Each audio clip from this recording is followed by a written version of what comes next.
როგორც იცით, ვენეციის კომისიამ ჰქონდა სხდომა 10-11 მარტს, რომელზეც განხილული იქნა დასკვნები დეოლიგარქიზაციის კანონთან დაკავშირებით და ასევე საერთო სასამართლოს შესახებ კანონის ცვლილებებთან დაკავშირებით და ეს დასკვნები უკვე დღეს სავარაუდოდ აიტვირთება ვენეციის კომისიის ვებგვერდზე. ჩვენ ეს დასკვნები უკვე მოგვეწოდა წინასწარ.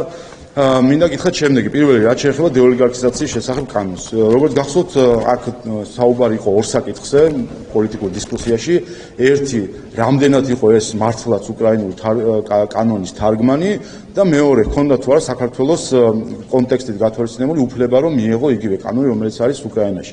ესაც მოხდა გავს იგივე დისკუსიას, რომელიც ჩვენ ჰქონდა უცხოური გავლენის შესახებ, გამჭვირვალობის შესახებ კანონთან დაკავშირებით. იქაც ზუსტად იგივე იყო, რამდენად იყო ეს ამერიკული და რამდენად ჰქონდა საქართველოს ამერიკისგან განსხვავებით უფლება, რომ ასეთი კანონი მიეღო.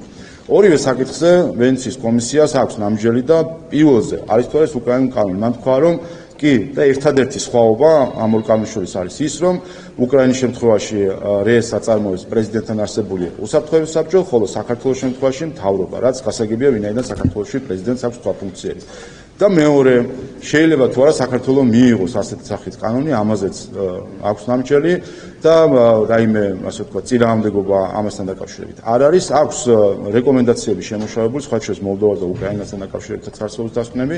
აქვს რეკომენდაციები შემუშავებული, რომელზეც ჩვენს ჰქონდა საუბარი, როდესაც ამ პროექტს განვიხილავდით, რომ ტერმინოლოგია იყო უფრო მკვეთრად დასაზუსტებელი, მაგალითად რას ნიშნავს პოლიტიკაში მონაწილეობას, მედიაზე გავლენას და ასე შემდეგ, უფრო მეტი დეტალიზაცია ამ ტერმინების, ასევე პროცედურული დაცვის მექანიზმები, გასაჩივრების უფლება და ასე შემდეგ და ასევე რაც შეეხება შედეგებს, მისი პროპორციულობის უზრუნველყოფა.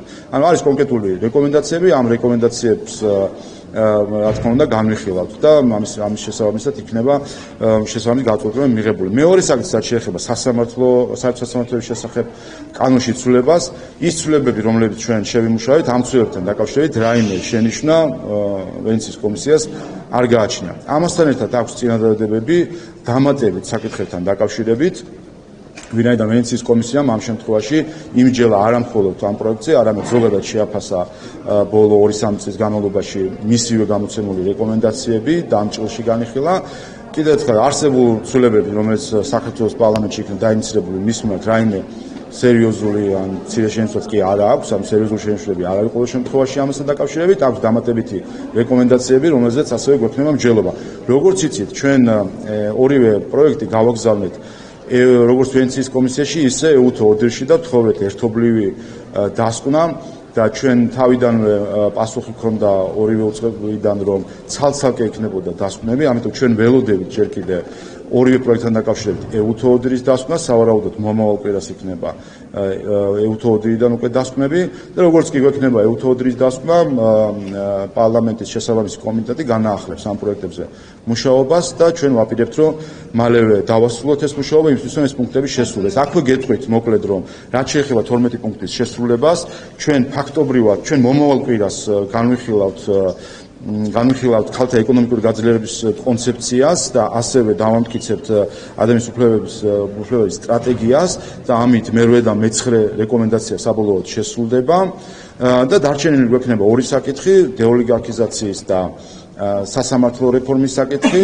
რომელსაც ჩვენ უახლოეს დროში დავასრულებთ ამ პროექტებზე მუშაობას და შესაბამისად საქართველოს შეძლებს სულად შეასრულოს ეს რეკომენდაციები. არის ერთი საკითხი, იუსტიციის უმაღლეს საბჭოს წევრების არჩევა, რომელსაც ჭირდება მინიმუმ 90 ხმა. აქ ჩვენ დამოკიდებული ვართ ოპოზიციაზე და იმედი მაქვს, რომ ოპოზიცია ამ შემთხვევაში მაინც ნაცვლად ლოზუნგებით საუბრისა, ამ შემთხვევაში მაინც გამოიჩენს სერიოზულობას და ამ რეკომენდაციის შესრულებაში დავუხმარებთ.